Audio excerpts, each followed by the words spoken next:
All right, today I'm showing you how to remove the heater core on this 2008 Pontiac G6. Unfortunately, it's a really common failure. I believe there's a few different ways that this is attached, but this one's bolted on. So this is the reservoir. It's empty because it all drained out through the heater core, but I went ahead and just removed the hose that feeds it, which it's somewhere down there. I think it's that one right there. That's the one that feeds this, or actually, this feeds that, I suppose. I went in and removed it, just pushed this to the side. And then the two heater core hoses are those ones right there, which is this one and that one.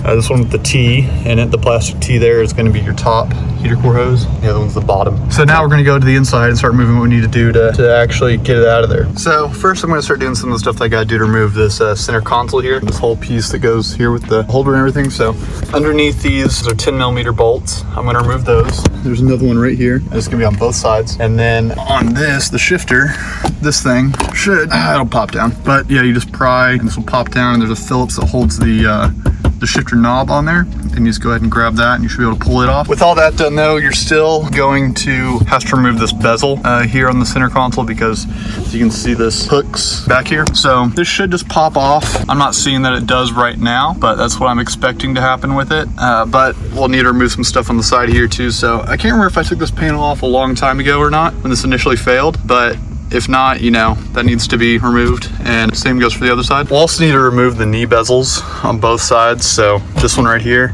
will need to be removed.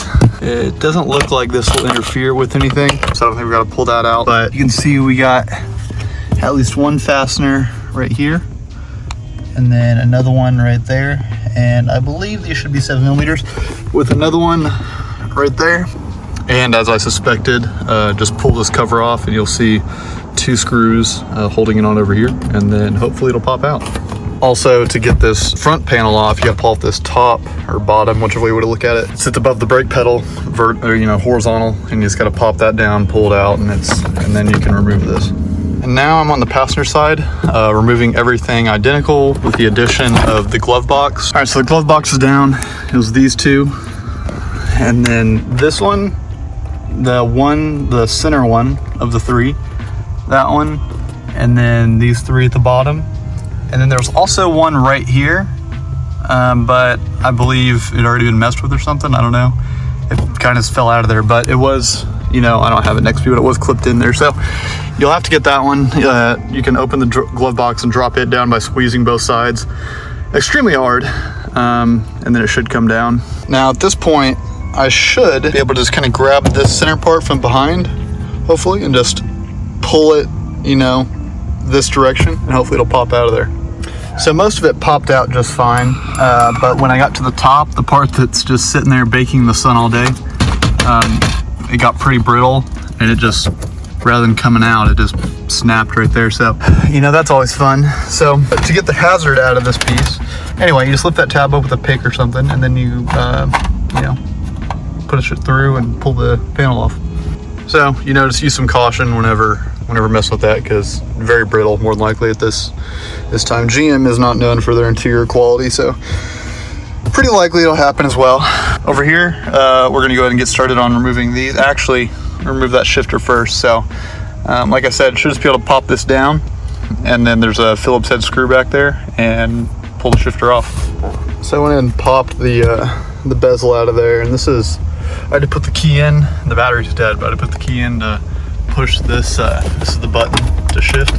Just put it back into the manual mode, or whatever, as far back as it'll go. This is as far back as the console will go currently.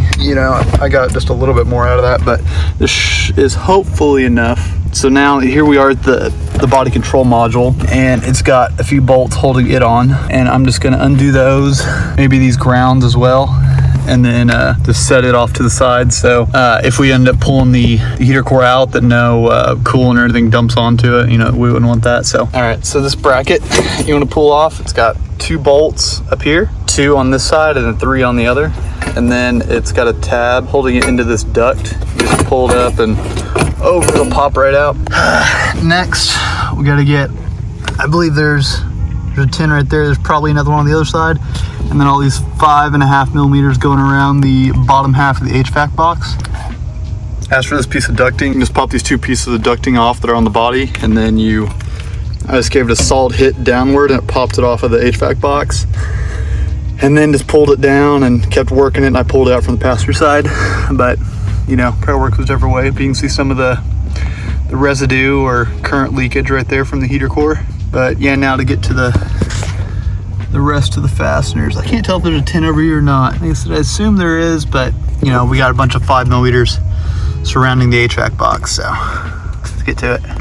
So I haven't got to taking off these 5.5s yet, but I just realized that this duct is in the way, and it is held on by probably 2, maybe just the one. You can see right there's a 5mm, 5.5 holding on. There might be another one.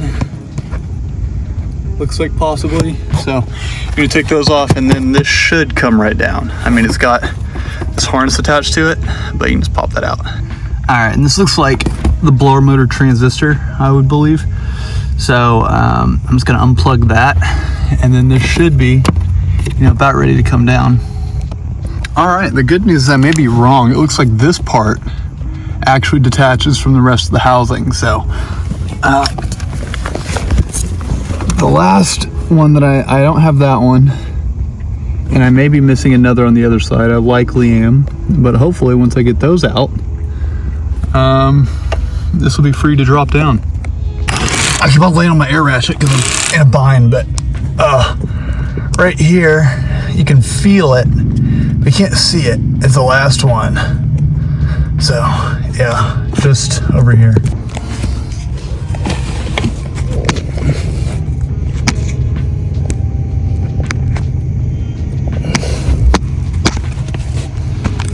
All right, with a decent bit of prying, I got this down, and you can see the heater core, and you can see, I mean, it looks like it was leaking around here area, and it should just pull right back.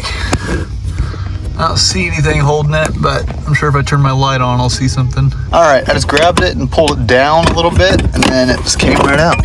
So yeah, there's our heater core. Oh, I just dumped it all over myself. But yeah, you can see we had a leak somewhere in there for sure.